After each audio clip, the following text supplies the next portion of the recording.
জেলে গেলেই সে হক্কানি আলেম, আর জেলে না গেলে সে দালাল, এই কথার কোনো ভিত্তি নাই। চোখ বাইদিয়া জিজ্ঞাসাবাদ করা হচ্ছে। যাদের নাম লিখছি মোটামুটি সবাই গ্রেফতার। তখন কি সবাই গ্রেফতার, রিমান্ড অবস্থায়। হুজুর প্রথমে যার নাম লিখছেন উনি কে? আমি বলছি কেন চিনেন না? আমি বলছি অমুক দলের নাইবে আমির সাহেব। সাথে সাথে লাল কলম দিয়ে কেটে দিছে, সাথে সাথে লাল কলম দিয়ে কেটে দিছে। আমরা ইনায়া বিনায়া কথা বললেও গ্রেফতার হই, আমরা এদিক সেদিক করে অনেক আলেম কমেন্ট করলে গ্রেফতার হয়, আর হাসিনার কাপড় খুলে নিলেও কেউ গ্রেফতার হয় না। আপনারা আমাদেরকে বোকা বুঝান না।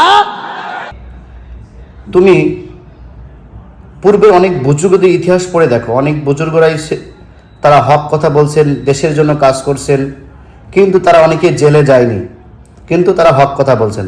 তার মানে কি তারা দালাল ছিল ওই সময়ের? মিয়া তুমি ইতিহাস পড়ে দেখো। বর্তমানে বাংলাদেশের সকলেই চেনেন এনায়েতুল্লাহ আব্বাসী, কত হুঙ্কার দিয়ে কথা বলতে, সমসাময়িক বিষয় নিয়ে বিভিন্ন বিষয়ে আলোচনা করতেছেন, সরকার বিরোধী বিভিন্ন বিষয়ে কথা বলতেছেন। তো এনায়েতুল্লাহ আব্বাসীকে যে জেলখানায় যাওয়া লাগবে, তার মানে কি এনায়েতুল্লাহ আব্বাসী দালাল ছিল? চরমনাই পীর সাহেবের বিরুদ্ধে তুমি কথা বলতেছো, তুমি চরমনাই পীর সাহেবকে চিনো? তুমি এনায়েতুল্লাহ আব্বাসকে চিনো? এনায়েতুল্লাহ আব্বাসের মতো এমন একটা আলেম তোমার 14 গোষ্ঠীতে খুঁজে পাওয়া যাবে না। তুমি রফিকুল ইসলাম মাদানির মতো 50টা মাদানি আসলেও এক এনায়েতুল্লাহ আব্বাসের মতো হতে পারবে না। তুমি কার বিরুদ্ধে কথা বলো? তুমি চরমনাই পীর সাহেবের বিরুদ্ধে কথা বলো। তুমি চরমনাই পীর সাহেবকে চিনো? আমতাজে কথা বলতেছো তুমি। ইসলামে তুমি কয়টা কাজ করো?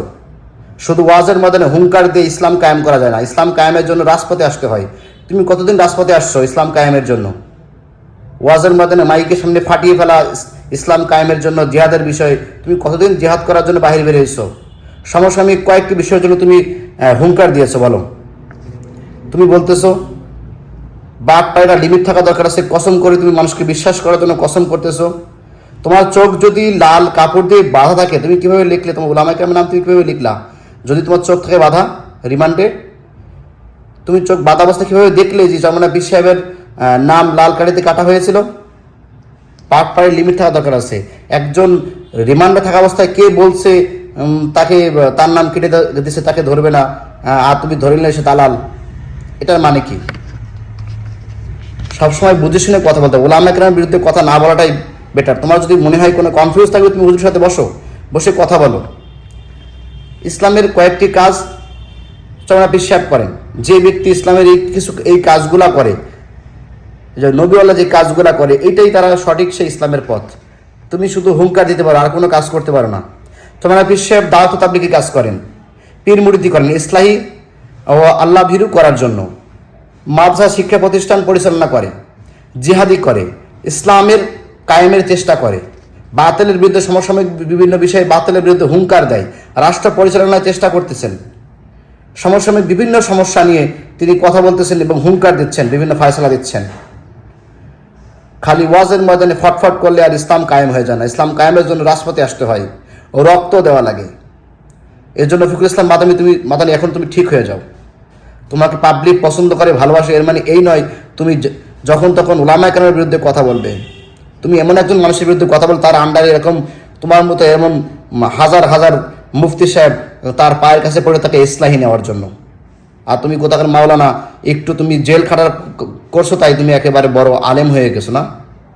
এই ধরনের বাটপাড়ি এখন আছে, বন্ধ করে দাও। জাতির কাছে ক্ষমা চাও।